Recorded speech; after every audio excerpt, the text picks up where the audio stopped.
ассалому алейкум бинандагони азиз. нашри муфассали барномаи иттилооти ахборро бо хабарҳои дохил ва хориҷи кишвар аз телевизиони Тоҷикистон мустақиман манзури шумо мегардонад. ташкил ва гузарондани ҳамоишҳои гуногуни байналмилалӣ аз қабили конференсияи сатҳи баланд, ҳамкории байналмилалӣ ва минтақавӣ дар мубориза бо терроризм ва манбаъҳои маблағгузории он, аз ҷумла гардиши ғайриқонунии маводи мухаддир ва ҷинояткории муташаккил дар Тоҷикистон дар баробари муҳимияти ҷаҳонӣ доштан, ҳамчунин ба муаррифии бештари имкониятҳои сайёҳии Тоҷикистон мусоидат менамоянд. 15 май барои гурӯҳи намояндагони иштирокчии ин конференсияи сатҳи баланд ба мавзеи зебову тамошобоби Тоҷикистон Кӯли Сарез сафари сайёҳатӣ ташкил карда шуд. гузориши ҳамкорони мо дар ин хусус.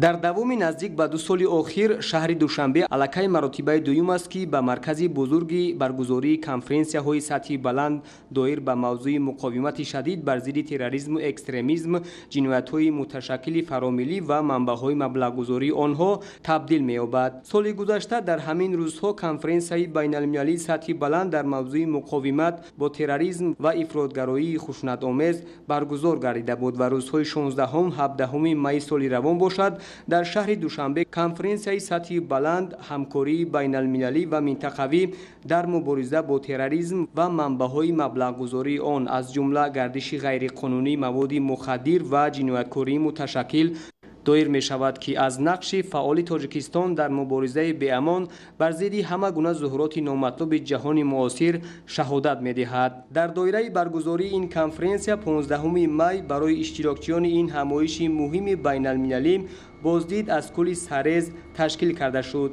муовини дабири кулли созмони милали муттаҳид, роҳбари дафтари зидди терроризми ин созмон Владимир Воронков дар ин рӯз мӯъҷизаи беназири табиати Тоҷикистон Кӯли Сарезро тамошо кардам ба ҷониби Тоҷикистон барои ташкили чунин як сафари сайёҳатӣ ва конференсияи сатҳи баланд ки талошҳои кишварҳои дунё ва ташкилоту созмонҳои байналмилаливу минтақавиро дар мубориза бо терроризм ва манбаъҳои маблағгузории он, аз ҷумла гардиши ғайриқонунии маводи мухаддир ва ҷинояткории муташаккил тақвият мебахшад, изҳори сипосу миннатдорӣ баён намуд. мо намояндагони Созмони Милали Муттаҳид барои иштирок дар конференсияи сатҳи баланд, ҳамкории байналмилалӣ ва минтақавӣ дар мубориза бо терроризм ва манбаъҳои маблағгузории он, аз ҷумла гардиши ғайриқонунии маводи мухаддир ва ҷинояткории муташаккил дар Тоҷикистон қарор дорем ва дар доираи ин чорабинӣ мо аз бисёр ҳам мавзеи зебои Тоҷикистон Кӯли Сарез боздид ба амал овардем. миннатдории худро ба Президенти Ҷумҳурии Тоҷикистон муҳтарам Эмомалӣ Раҳмон мерасонам ки ба масъалаи мубориза бар зидди терроризму экстремизм таваҷҷӯҳ намуда чорабинии сатҳи баландро дар кишвари худ баргузор менамояд. як сол пеш дар масъалаи мубориза бар зидди терроризм чунин конференс дар шаҳри Нью-Йорки Штатҳои Муттаҳидаи Америка гузашта буд.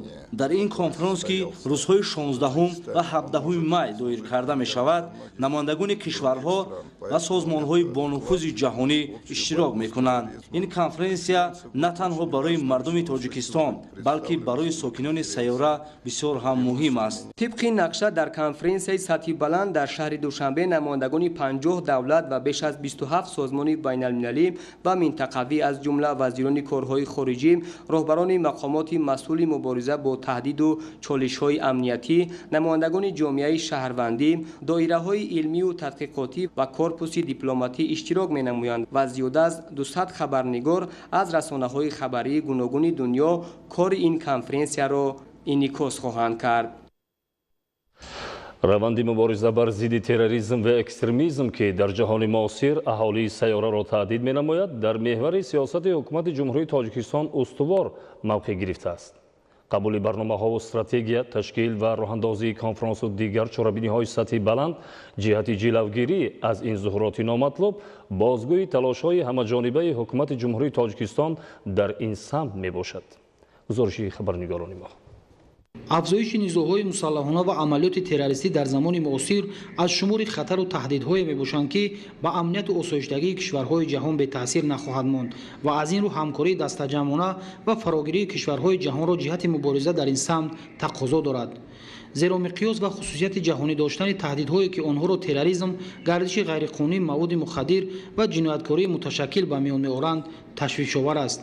با این خاطر جمهوری تاجیکستان به حیث عضو کامل حقوق جامعه جهانی تلاش‌های پیگیرانه خویش را در سمت مبارزه بر ضد تروریسم و دیگر عامل‌های تحریک دهنده آن پرزور نموده با قبول برنامه و استراتژی‌های مهم و سریع همکاری‌های سودمند را با سازمان و تشکیلات‌های با نفوذ جهانی تحکیم می‌بخشد. جمهوری تاجیکستان وقتی که موقع خودش را در این مسئله معین نمود، علاقه چندین چاره‌بینی‌های در سطح عالی که با جلب و با دعوت کارشناسان خارجی به جمهوری تاجیکستان و سازمان‌های با نفوذ بین‌الخلقی که دایر گردید با اشتراک آنها، این معنای آن را دارد که جمهوری تاجیکستان این ابتکارات و تشبث پیشوای ملت ما یعنی پسند جامعه جهانی گردید. برای مبارزه بر ضد تروریسم در زمان معاصر وسیله‌های ملی و منطقه‌ای و بین‌المللی روی کار آماده ایستاده‌اند که با محو اینفراستراکتور نظامی، راه‌های تامین مادی و مالیوی، جلب آدمان و ترغیب و تشویق زورآوری، اینچنین بر ضد استفاده تکنولوژی‌های اطلاعاتی با هدف‌های تروریستی نگرانده شده می‌باشند. چون تاجیکستان سوبیکت جامعه جهانی بی‌طرف بودن نمی‌تواند.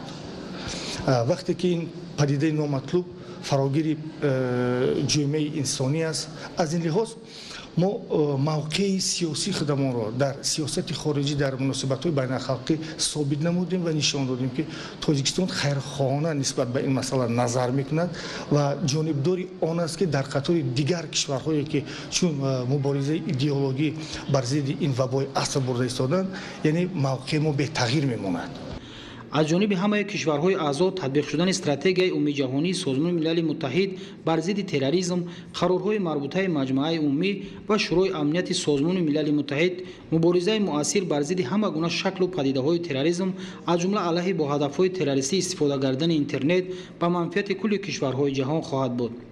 جمهوری تاجیکستان یکی از تشبثکاران اساسی برگزاری تدبیرهای مهم در سمت مبارزه بر ضد تروریسم و افراطگرایی در سطح منطقه‌ای و بین‌المللی به شمار می‌رود که تدریجاً تلاش‌ها در این سمت نتیجه‌های دلخواه به بار می‌آورند. ادامه اخبار.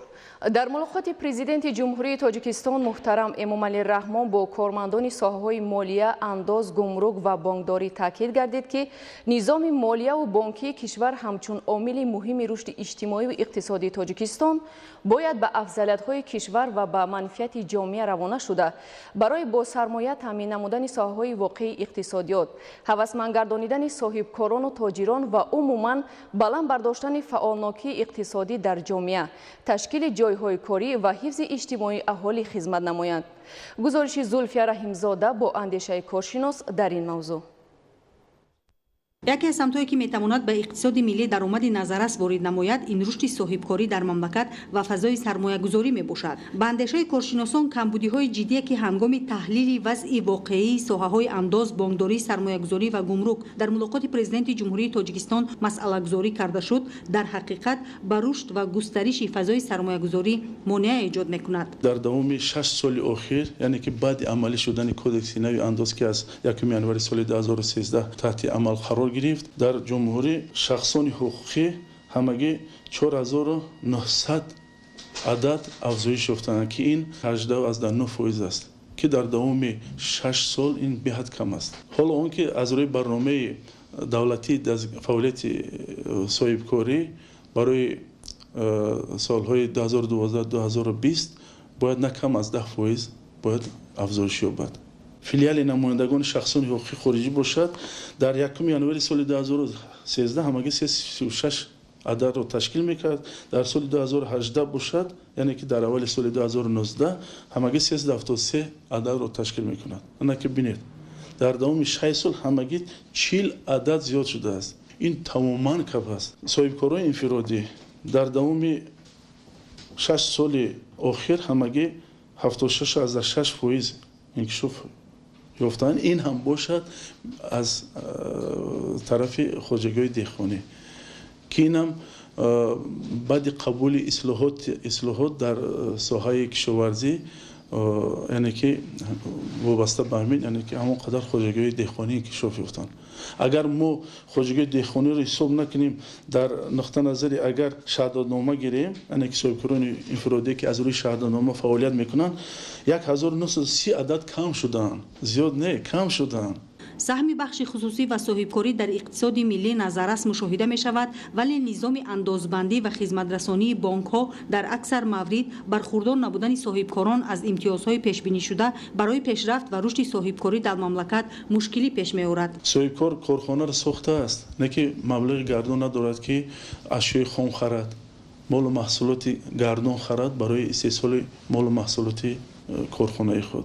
وقتی که در انبار وی برای 5-6 ماه آخر یعنی که اشیاء خام نباشد، کدام کارخانه استحصالی نباشد، بعد 1 ماه 2 ماه کار میماند. تاسیس یافتن روزانه یگانه برای به قیدگیری سوبیکت‌های صاحبکاری، سوداگردانی نظام اجازتنامه‌دهی و سنجش‌های فعالیت صاحبکاری 3 مرتبه اعلام گردیدن مراتوری قبول کدکس انداز در تحریر نو، تشکیل نظام حقوقی و اقتصادی شریکی دولت و بخش خصوصی، تهیه و مورد عمل قرار گرفتن قانون‌های جوابگو به معیارهای بین‌المللی، اینچنین تاسیس فوند دستگیری صاحبکاری که از جانب رهبریت حکومت جمهوری تاجیکستان به خاطر رشد و بهتر کردن فضای صاحبکاری و سرمایه‌گذاری انجام داده شده است، از مسئولان و کارمندان مقاماتی که فعالیت آنها به واسطه به رشد اقتصادیات ربط دارند مسئولیت را تقاضا می‌نماید و اجرای همه دستورهای در ملاقات پرزیدنت جمهوری تاجیکستان داده شده که هدف اساسیش از روی ایمان و انصاف و به منفعت خلق و وطن فعالیت کردن خدمتچیان دولتی، مسئولیت حس کردن هنگام اجرای وظیفه، راه ندادن به جنایت‌های کورپسیونی، پیشرفت فعالیت ساحه‌های انداز، بانکداری، مالیه و گمرک، اینچنین رشد اقتصاد ملی می باشد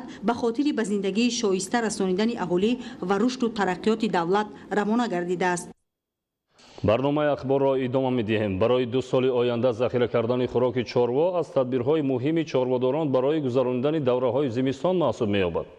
در ناحیه کوشانیان با استفاده از امکانیت فراهم گردیده، خواجگیداران نیت دارند که بیش از 30,000 تن خوراک درشت چاروا ذخیره نماید. گزارش عبدالرزاق عزیز و زبیدالله قادر از ناحیه کوشانیان. با فرصت خوبی فراوان بودن علف‌های طبیعی، چارواپروران ناحیه کوشانیان عزم دارند که برای تا 2 سال آینده خوراک حیوانات ذخیره کنند. واقعا هم در تل و تپه‌های حدود شهرهای کوشانیان، دنغره که قسمتی از چراگاه‌های ناحیه محسوب می‌یابند، جمع‌آوری متشکلانه گیاه و علف‌های طبیعی وسعت دارد. خواجگیداران و چارواداران ناحیه کوشانیان 1 ماه باز این طرف عاید جمع‌آوری خاشاک درشت در تل و تپه‌ها و چراگاه‌های ناحیه دوام دارند و طبق نقشه‌ای که در ناحیه وابسته شده است، عاید 31,000 تن تا امروز 13,400 تن خاشاک درشت تایبندی کرده جمع‌آوری کرده شده است و خیلی که عملگران می‌دانند امسال بعدی سال خوب و بهار خوب آمدن علف در تل و تپه ها به حد خودرو خوب نشونما کردند. طوری از بخش کشاورزی ناحیه کوشانیان اطلاع دادند سرشمار چاروا در همه شکل‌های خواجگیداری به بیشتر از 70,000 سر می‌رسد.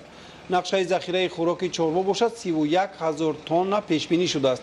با باوری گفتن ممکن است که دورنمای پیش بینی شده انجام خوراک‌های درشت بر زیاد اجرا می‌گردد. در همه جماعت‌های دهاتی ناحیه کوشانیان بخش چارواداری موجود بوده. برای تحکیم ساحه و افزون بخشیدن سرشمار چاروا امکانات خوب وجود دارد. خواجگی‌های علاهیده با استفاده از زراعت تکنیکی مخصوصاً یونوچقه در یک موسم تا 7 مرتبه درو کرده خوراک حیوانات را انجام می‌کنند. در دهات زرگر، ثروت استقلال، نوبهار و شهرک بختریان ناحیه کوشانیان خوراک چاروا را در شکل‌های گوناگون ذخیره می‌کنند. طور متخصصان اظهار داشتند در ناحیه کوشانیان بیش از نقشه‌های پیش بینی شده چنین علف‌های غذاناک ذخیره کرده می‌شود. از این رو آنها می‌توانند که خوراک زیادتی چاروا را به دیگر شهر و ناحیه‌ها دسترس نمایند. در خواجگی‌های کشاورزی مملکت جمع‌آوری و ذخیره خوراک چاروا ادامه دارد. ذخیره بیشتر خوراک درشت چاروا امکان فراهم می‌آورد که چاروا در دوره تیر ماه و زمستان به تلف نگاه داشته شود. گزارش خبرنگاران ما. имсол бо сербориш омадани фасли баҳор дар ҳама талу теппаҳо захираи алаф хуб ба назар мерасад. Бо мусоид омадани обу ҳаво хоҷагидорони ноҳияи рӯдакӣ ҷамъоварии хӯроки чорворо дар мавзеи Султонобод оғоз намуданд, чунки мавзеи Султонобод барои ҷамъоварии хӯроки чорво мусоид мебошад. айни ҳол ҷамъоварии бедаву хушок вобаста ба имконот ҷараён дорад. агарчи қаблан деҳқонон ҷамъоварӣ ва дарави алафро бо даст анҷом медоданд, имрӯз бошад бо дастрасии техникаи муосири кишоварзӣ кори деҳқонон осон гардидааст. 535 гектар хоҷагии деҳқонида ана юнишқа алафҳои бисёрсола мавҷуд аст. мо ҳозир якм дарава сар кардем. техникаҳо ҳамаш ҳами касилкои техникаи нав қати вазирзамон қати дискиви касилкоҳо бо гравелои тойбандо мавҷуд аст. мо чандқадар ҳозир барвақт ҷамъ кардем, сифати баланд қати ҷамъ кардем ки зимистонда хӯроки чорбора ҷамъ карда бемушкил ҳами чандқадар барвақттар ҷамъ кардем ки калорияш баланд шавад. хоҷагидорон ҷиҳати беталаб ҷамъоварӣ намудани хӯроки чорво ҳар рӯзро самараноку оқилона истифода намуда ба дастовардҳои назаррас ноил мегарданд. натиҷаи саривақт анҷом додани ин тадбири муҳимро аҳли заҳмат дастрасӣ доштанд бо техникаи зарурии соҳа маънидон мекунанд. имсол мавсими баҳор ва умуман тирамоҳи соли гузашта хеле сербориш омад ва ин боиси фаровон гаштани хӯроки чорво алафҳои мавсимии бисёрсола ва алафҳои яксола гардидааст. имрӯз дар ҷамоати деҳоти Султонобод ҳамаи воситаҳои техникии хоҷагиҳои ёрирасон ва воситаҳои техникие ки барои ғундоштани алафҳои табиӣ мусоидат мекунанд сафарбар карда шудааст. масъулин аз тамоми имконот истифода менаманд то ки захираи хӯроки чорворо саривақт ба анҷом расонанд. дар ин кор сокинон саҳми назарраси худро гузошта бо ҳисси баланди масъулият дар корҳои ҷамъиятӣ фаъолона иштирок менамоянд. ҳамчунин аз ҷониби сокинон талу теппаҳое ки имконоти кор кардани техника нест бо даст хӯроки чорворо ҷамъоварӣ намуда истоданд. бобокон аминзода, фирӯзи мусо, ахбор. дар ноҳияи ҷайҳуни вилояти хатлон ки яке аз ноҳияҳои кишоварзии тоҷикистон ба ҳисоб меравад, дар майдони 2889 гектар ғала киш карда шудааст. айни замон кишоварзони ноҳия бо истифода аз муосиртарин техникаҳои соҳавӣ ҷамъоварии ғаларо идома медиҳанд. Самандар Искандазурда мавзӯъро пайгирӣ кардааст.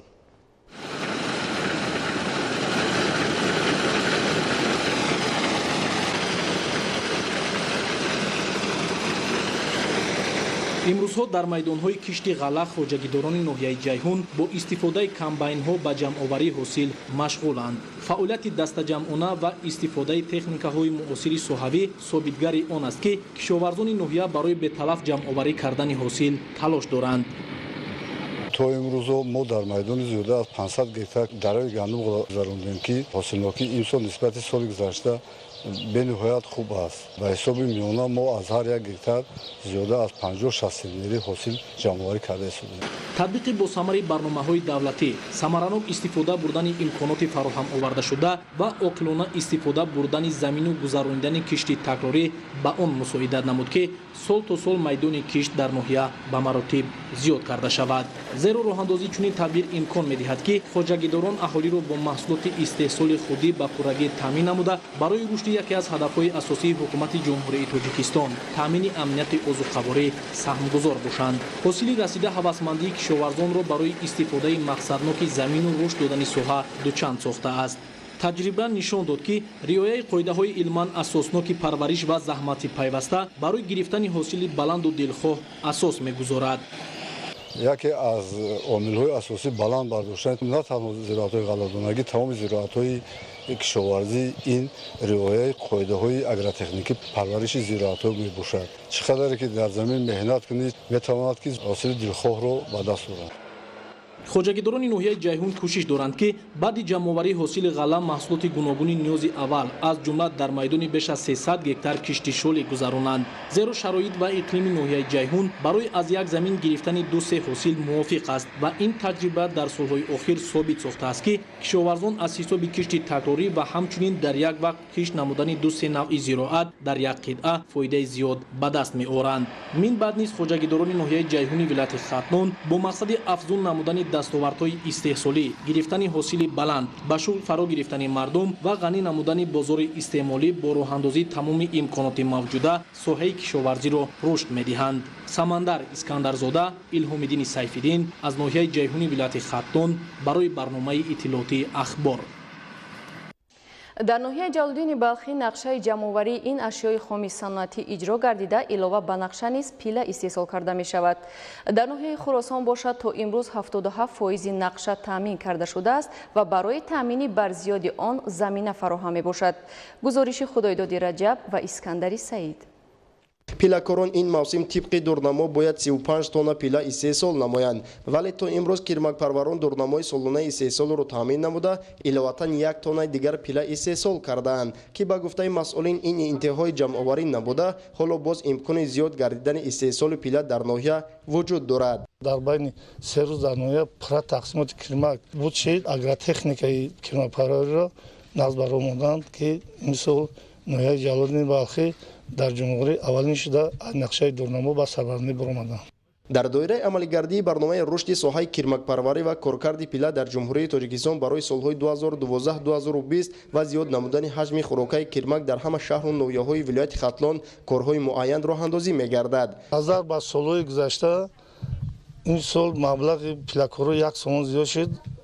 корхонаи ганҷ ваъда додагӣ аст, ки мо ҳамин 1 килограмм пилада то 15 сомона медиҳем ба хар. сол аз сол ҳамин завқ зиёд шудеста. барои таъмини хӯрокаи ҳарсолаи кирмак дар ноҳияи ҷалолиддини балхӣ 16 000 ниҳоли туд мавҷуд мебошад ва имсол аз ҷониби хоҷагии Сафар Ҷумаев боз дар майдони 2 гектар замин тудзор бунёд карда шуд, ки ин баҳри рушди минбаъдаи соҳа мусоидат менамояд. кирмакпарварони ноҳияи Хӯросон бо чунин серталабот гардидани пила сол аз сол баҳри истеҳсоли бештари он таваҷҷӯҳи махсус зоҳир карда, дар ин ҷода ба натиҷаҳои назарраси меҳнатӣ ноил мегарданд.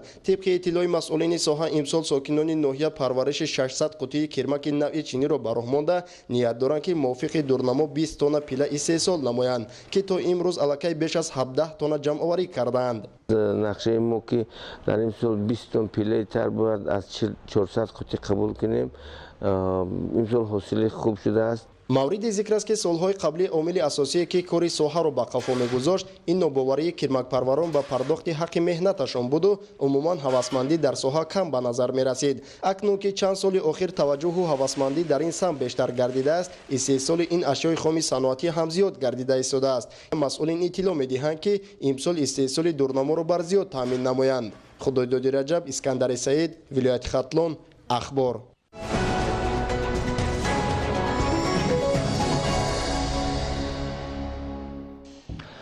айни ҳол таҳти фармоишгари раёсати сохтмони асосии шаҳри Душанбе дар 27 иншооти таъиноти гуногун, аз ҷумла 8 иншооти соҳаи маориф, корҳои сохтмонӣ, василгарӣ ва лоиҳакашӣ идома дорад. соҳаи маориф ва илм дар меҳвари сиёсати ҳукумати ҷумҳурии Тоҷикистон қарор дода шудааст ва ба он аз ҷониби шаҳрдорӣ таваҷҷӯҳи хоса зоҳир карда мешавад. гузориши Садрдини Сироҷиддин.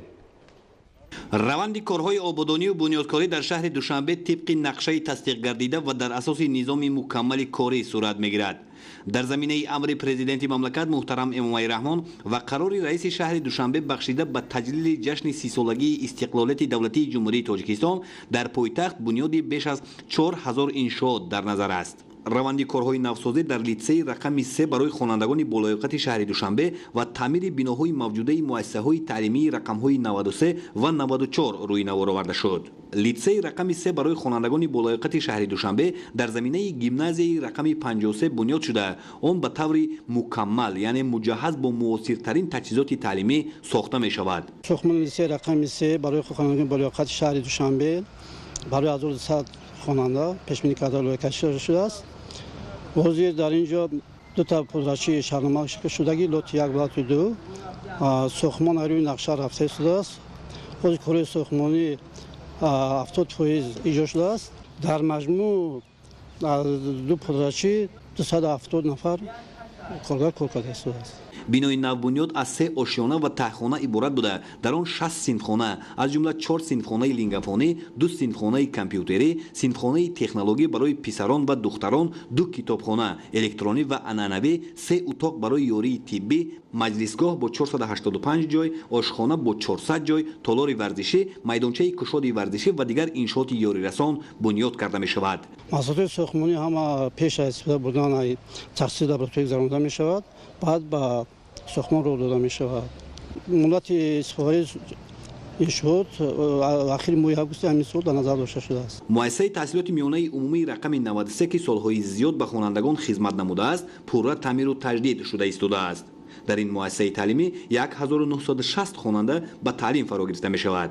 به حالت امروزه در مؤسسه مذکور 95% کارها به سامان رسانیده شدهاند. مجلسگاه، تالار ورزشی، میدانچه‌های کشادی ورزشی و دیگر انشاءات آن نیز به زمان معاصر جوابگو کرده می شود. روند کارهای تعمیری در مؤسسه تحصیلات میانه عمومی رقم 54 نیز با جوش و خروش ادامه داشته، ساختمانچیان عزم دارند انشاءات را در مهلت معین شده و مطابق به طلبات مقرر گردیده به استفاده دهند. تا امروز کارهای ساختمانی و وصلگری 81% اجرا گردیده است و کوشش می‌نمایند که کارهای ساختمانی و وصلگری را انشاءات را پیشتر از مهلت اجرا نمایند و بصفه تعمیر و نوسازی مؤسسه‌های نامبرده با فرمایش مؤسسه دولتی ریاست ساختمان اساسی مقامات اجرایی حاکمیت دولتی شهر دوشنبه از طرف شرکت‌های ساختمانی دارای امکانیت وسیع و با جلب متخصصان صاحب تخصص انجام داده می‌شوند. انجام کارها در هر یک انشاءات نوساخته شونده و تعمیر می‌شده مطابق به معیار معاصر ساختمانی و با نظرداشت نظام قانونی در ساحه معارف وسعت دارند. صدرالدین سیراجی، نهرالدین کریم برای برنامه اخبار. بخشیده به 30 سالگی استقلالیت دولتی جمهوری تاجیکستان، روند کارهای آبادانی و سازندگی در حدود ناحیه روشان ادامه دارد. ساختمان بینای دو آشیانه شعبه معارف ناحیه روشانی ولایت مختار کوهستانی بدخشان یکی از چنین انشاءات به حساب می رود. گزارش نوبتی همکارانمان ادامه بخشی این موضوع است. ساحه معارف یکی از ساحه‌های افضلیتناک حکومت جمهوری تاجیکستان به حساب رفته زیر توجه رهبریت عالی کشور قرار دارد. برای باز هم بلند برداشتن سطح و صفت تعلیم در زمینه‌های تحصیلات، حکومت کشور تدبیرهای ضروری اندیشیده ایستاده است.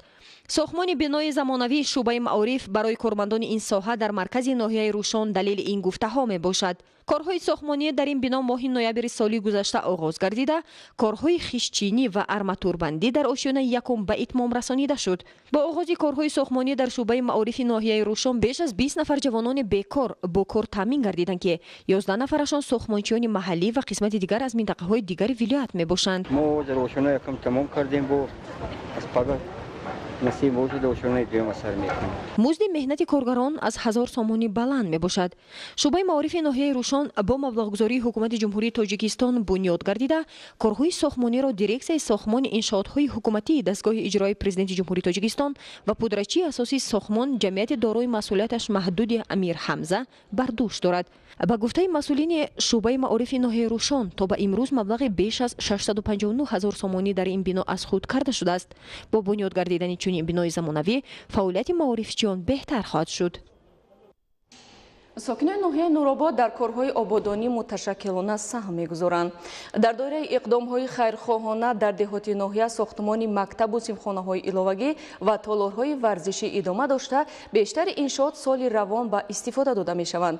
گزارش ایدگل محمود از ناحیه نورآباد.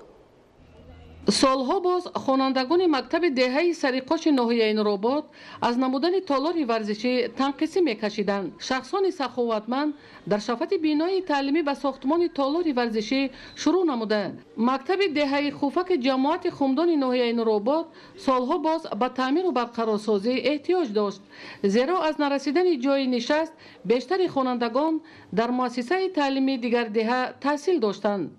این است که مردم دهه اقدام گرفتند تا از حساب صاحبکاران و اهالی دهه ساختمان بینایی نوی مکتب را با تمام شرایط‌های زمانوی انجام دهند.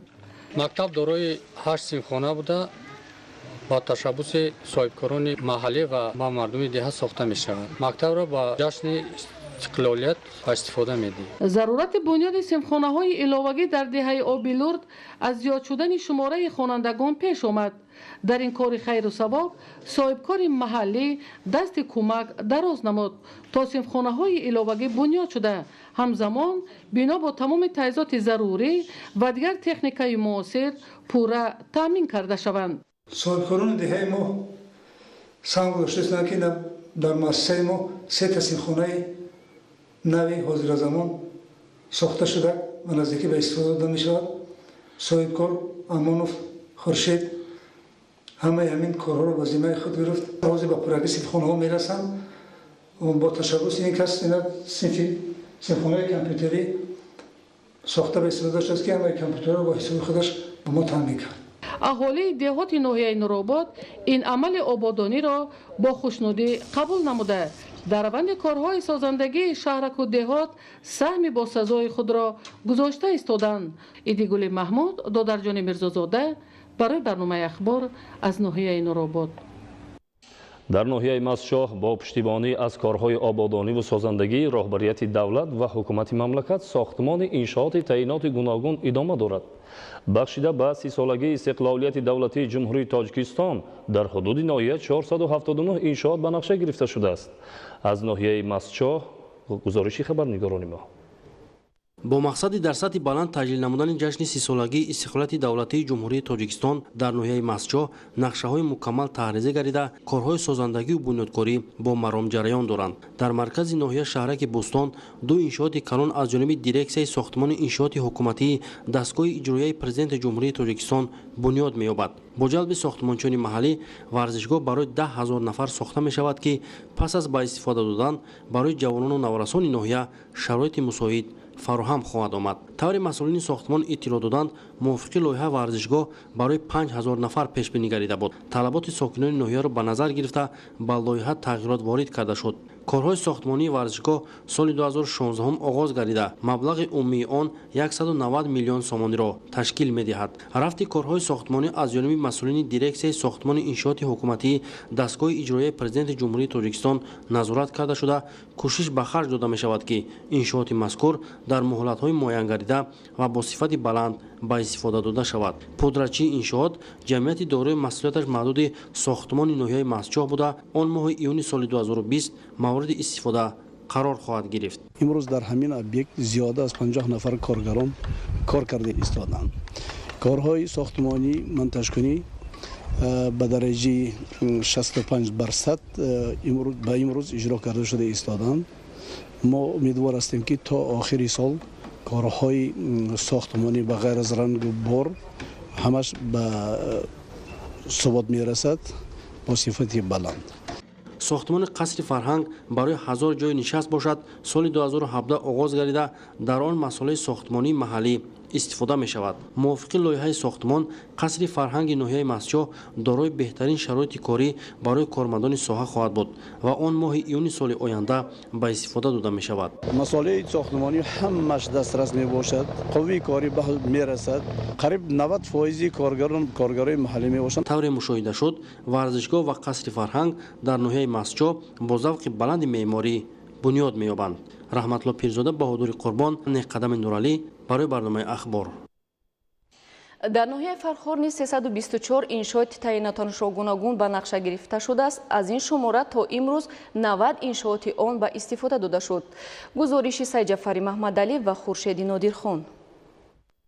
در ناحیه فرخار بخشیده به استقبال جشن 30 سالگی استقلالیت دولتی جمهوری تاجیکستان در قطار بنیاد انشاءات نو همچنین برای بهتر نمودن شرایط کاری و خدمترسانی تعمیر اساسی بنا و انشاءات گوناگون ساحه خوجگی خلق نیز با وسعت جریان دارد. در دایره این تدبیر بنای خدمات شناسنامه‌ای و با قیدگیری شعبه وزارت کارهای داخلی جمهوری تاجیکستان در ناحیه فرخار باید سال روان پورا از نوسازی گردیده با شرایط لازمه کاری جزانیده شود. با دستگیری صاحبکاران ناحیه فرخار 4 حجره کاری را از تعمیر اساسی برآوردیم و از طرف راهبریت وزارت کارهای داخلی جمهوری تاجیکستان اتاق‌های کاری ما با تجهیزات‌های زمانوی مجهز گردانیده شده است. بنای خدمات شناسنامه‌ای و با قیدگیری شعبه وزارت کارهای داخلی جمهوری تاجیکستان چند سال اخیر در حالت تعمیر طلب قرار داشت. سال روان بعد تعمیر اساسی در برابر با شرایط ضروری خدمترسانی مجهز گردانیدن 4 حجره کاری و از نوسازی انشاءات آراسان همچنین برای با قیدگیری شهروندان خارجی نیز در نزد بنای معموری یک حجره علیحده کاری تأسیس داده شد. عین حال در دایره ادامه چنین کارهای سازندگی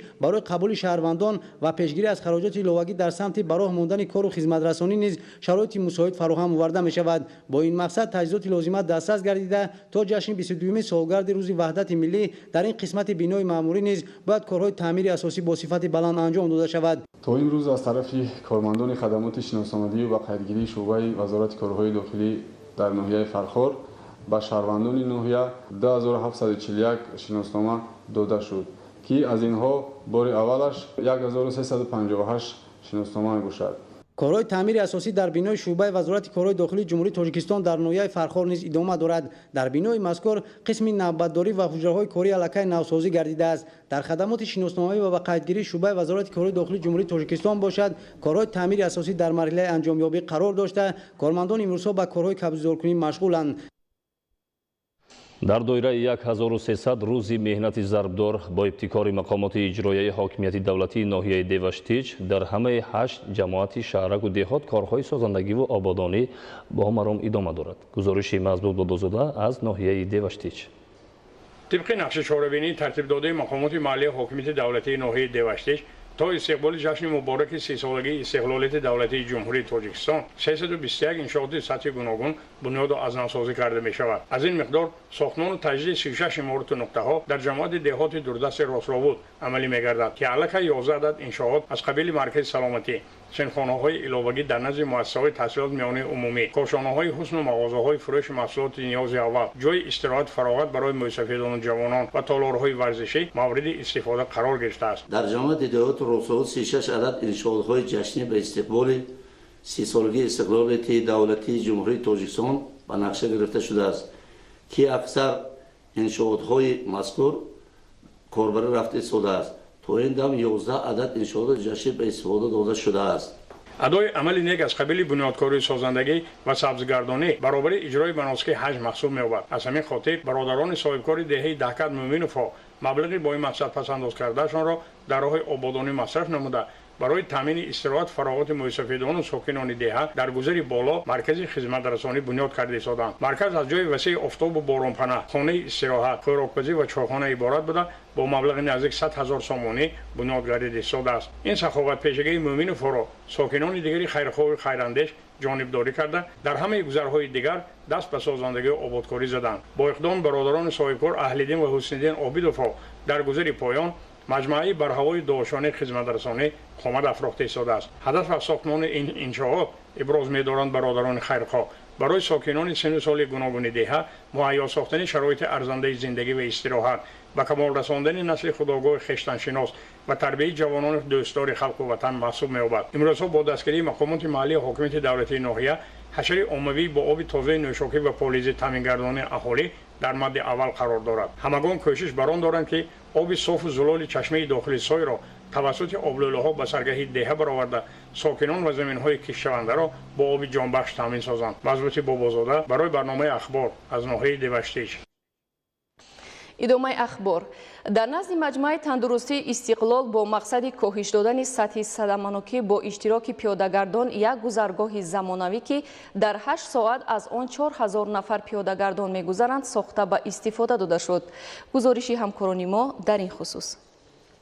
дар доираи ҳафтаи умуми ҷаҳонии бехатарии ҳаракат дар роҳҳо аз 8 то 14 май ҳамасола аз ҷониби созмони милали муттаҳид дар саросари дунё ҳафтаи бехатарии ҳаракат дар роҳ эълон намудааст.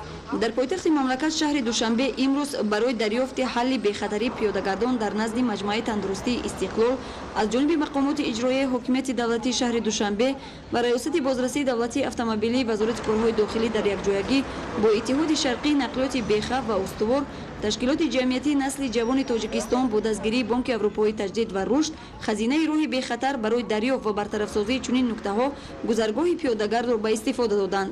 тибқи таҳлилҳои созмони милали муттаҳид ҳамасола дар натиҷаи садамаҳои роҳу нақлиётӣ дар дунё беш аз 1 миллион нафар ба ҳалокат расида 50 миллион нафари дигар ҷароҳатҳои гуногуни ҷисмонӣ мебардоранд. афзоиши ин шумора сабаби нигаронии ҷомеаи ҷаҳонӣ гаштааст. дар ҳамин замина дар толори маҷмӯаи тандурустии истиқлол мизи мудаввар оид ба натиҷаҳои сохтмону навсозии гузаргоҳҳои пиёдагард дар шаҳри душанбе доир гардид. дар ҷараёни чорабинӣ қайд гардид ки маҳз дар ин гуна вазъият зарурат пеш омадааст то дар ин самт роҳҳои ҳалли коҳиши ин ҳодисаҳои марговар гирифта шавад. соли 2018 бо иқдоми ҳукумати ҷумҳурии тоҷикистон дар доираи барномаи давлатии рушди нақлиёти ҷамъиятии шаҳри хуҷанд 100 автобуси наву замонавӣ ба шаҳри хуҷанд ворид карда шуд. гузориши хабарнигорони мо. در ولایت 9674 عدد واسطه‌های نقلیات و ساحه اقتصادیات استفاده شونده فعالیت دارند که از این 4571 عددش را نقلیات بارکشان، 3674 مسافرکشانی و 1589 تاکسی‌های کراکش داخل شهری و بین شهری تشکیل می‌دهند و طبیعی است که سال از سال با افزایش شماره نقلیات بر اثر در بعضی حالت‌ها رعایت نکردن قاعده‌های حرکت و نگهداری، موجود نبودن توقفگاه‌های نقلیاتی کلان، شدتناکی و تنبشوی نقلیات را به وجود می‌آورند. سال 2018 در اساس همکاری حکومت جمهوری تاجیکستان با شریکان رشد در دایره برنامه رشد نقلیات جمعیتی شهر خوجند با مبلغ‌گذاری بانک اروپایی تجدید و رشد 100 عدد اتوبوس‌های نو و زمانوی جوابگو به استانداردهای جهانی به ولایت سوخت وارد کرده در 7 خط سیر بین شهرهای خوجند، بوستان و گلستان و ناحیه باباجان غفورов با نرخ‌های از 30 تا 50% از میکرواتوبوس‌ها ارزان به استفاده اهالی قرار داده شد. در شهر خوجند تا امروز 13 ایستگاه‌های نو و زمانوی ساخته به استفاده داده شده. در نظر است که این شماره به 90 عدد رسانیده شود. نوابسته از روی نقشه با محدود کردن سمت حرکت میکرواتوبوس‌ها، نظارت دائمی کارمندان بازرسی دولتی اتومبیلی، رانندگان میکرواتوبوس‌ها که به شرکت‌های نقلیاتی منسوبند، بیرون از آیین‌نامه و خط سیر معین شده فعالیت دارند که به حرکت اتوبوس‌ها و دیگر واسطه‌های نقلیات مانع ایجاد می‌نمایند. حالت‌های زیادی با چند تابلوی رقم نقلیات داخل شهری و مسافرکشانی مشغول شدن رانندگان میکرواتوبوس‌های خط سیرهای بین شهری به نظر می‌رسد. برای نمره زرد لینو بیگم راحت بیگم حجت‌های داخلدار آدمکشانی کروسی غیر قانونی.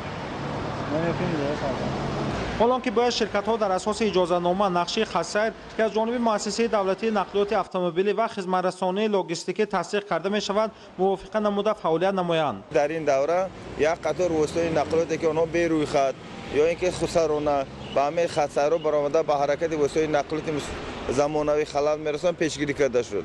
برای معین نمودن نقشه خط سیرهای نقلیاتی که شرکت‌ها در کدام خط سیر به مسافرکشانی باید مشغول شوند و ریاست مؤسسه دولتی نقلیات اتومبیلی و خدمت‌رسانی لوجستیکی در ولایت سوخت رفتیم. در روز شنبه ساعت 10 که در اتاق کاری روز قبول شهروندان نوشته شده است، در جای کار نه راهبریت و نه کارمندان این اداره را پیدا کرده نتوانستیم. از طرف دیگر نبودن توقفگاه‌های کلان برای گذاشتن نقلیات‌ها در شهر خوجند و دیگر شهر و ناحیه‌ها باعث در کنار راه در راه ماشینگر گذاشتن نقلیات شخصی شهروندان و مانع‌گذاری در حرکت همه گونه نقلیات سبب شده است. این مانع ایجاد کنه آخران با اون آورده احساس که در نتیجه ریجی کار اتوبوس وایران شده، آنها نمیتوانند که همه آروی ریجای مقرر شده و بعضی حالت‌ها حرکت کنند. این مثال‌ها و دیگر کمبودی‌های ذکر گردیده مشکلات ساحه راه و نقلیات در خدمت‌رسانی سطح بلند و سریع به اهالی میباشد که از مسئولان دخلدار ولایت کوشش بیشتر و حل سریع کار را می‌خواهد.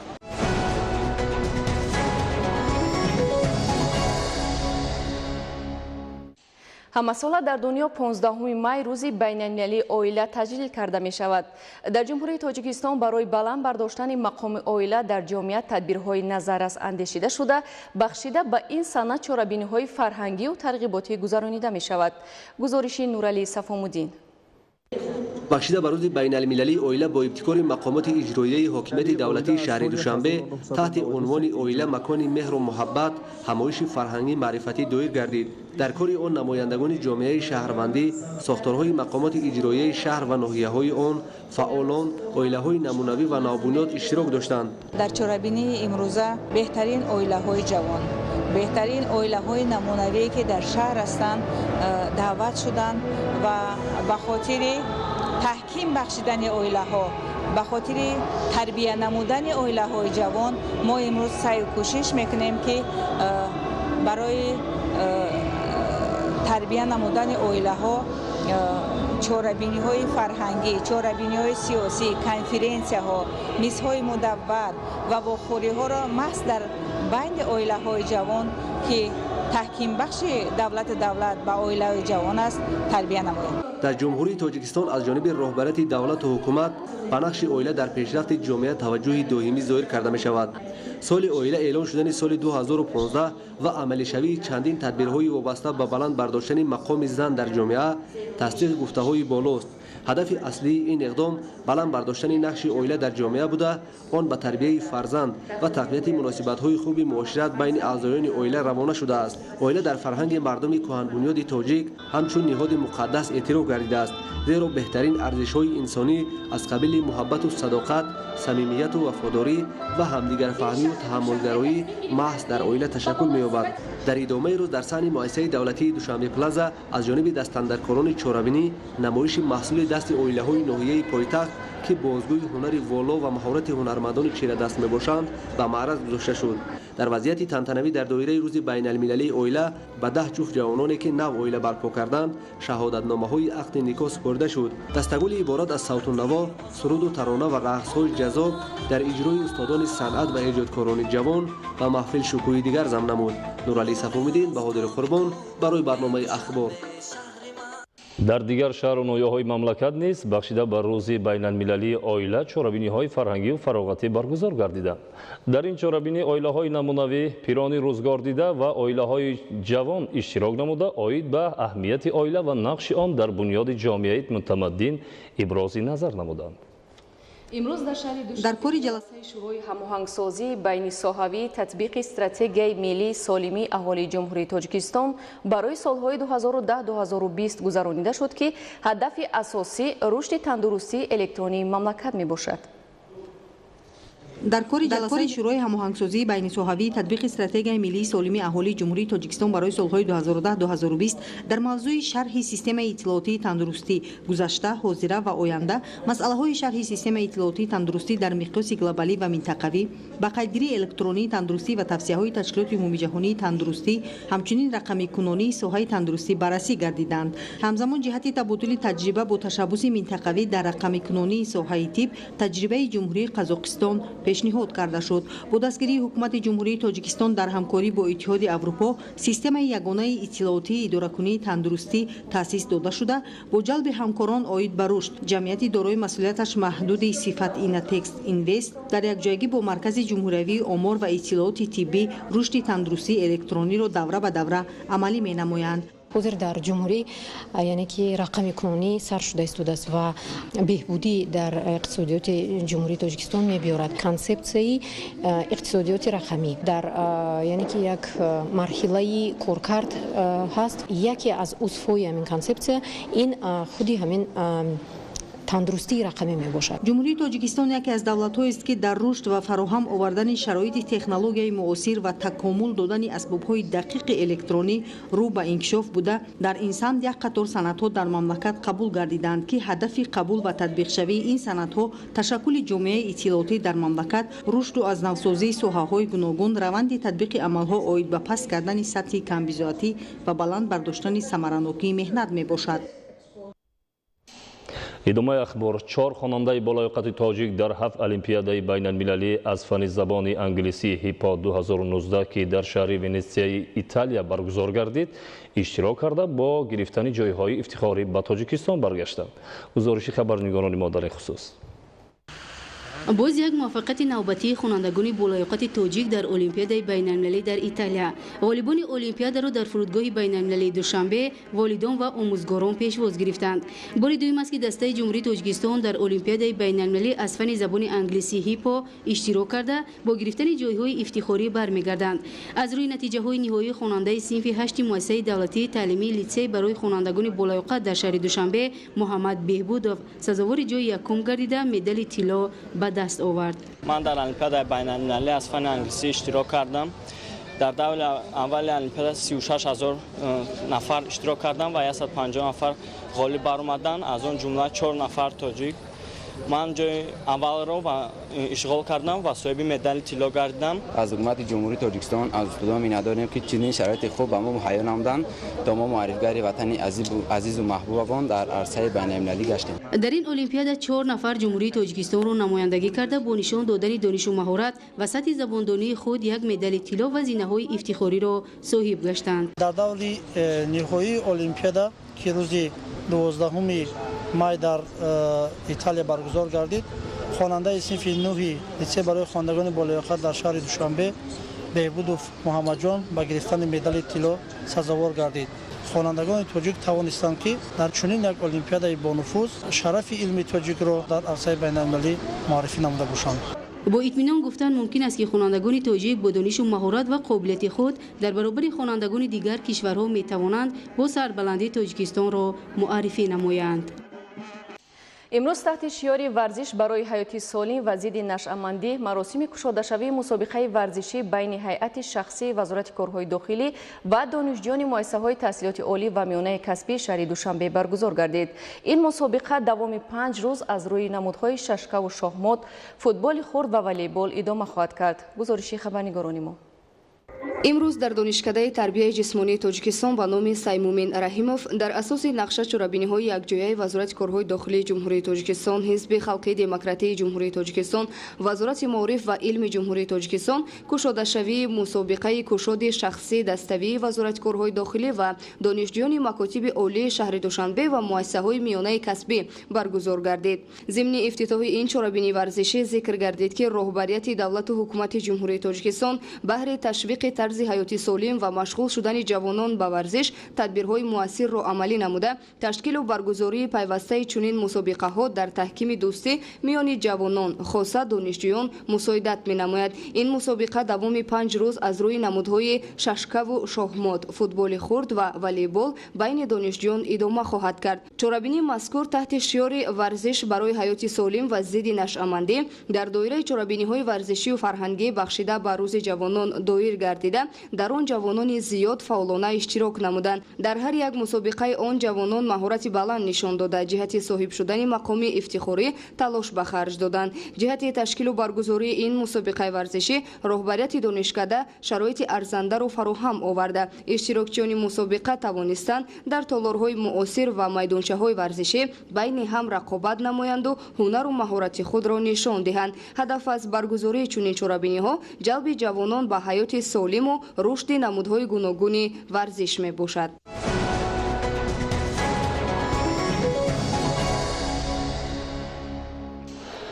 طبق قرار حکومت جمهوری تاجیکستان از 29 دکبر سال 2018 تحت رقم 605 در فیلیال‌های بانک دولتی امانتگذاری جمهوری تاجیکستان امانت بانک سهمیه‌ها و سرتیفیکات سهمیه‌های جمعیت سهامی شکل کشاده سنگتوده که برهم داده شده بودند شروع از 13 می سال 2019 تا 31 دکبر سال 2021 با ارزش $10 شتات‌های متحده امریکا با پول ملی با قرب رسمی بانک ملی تاجیکستان در روز قبول پرداخت کرده می شود.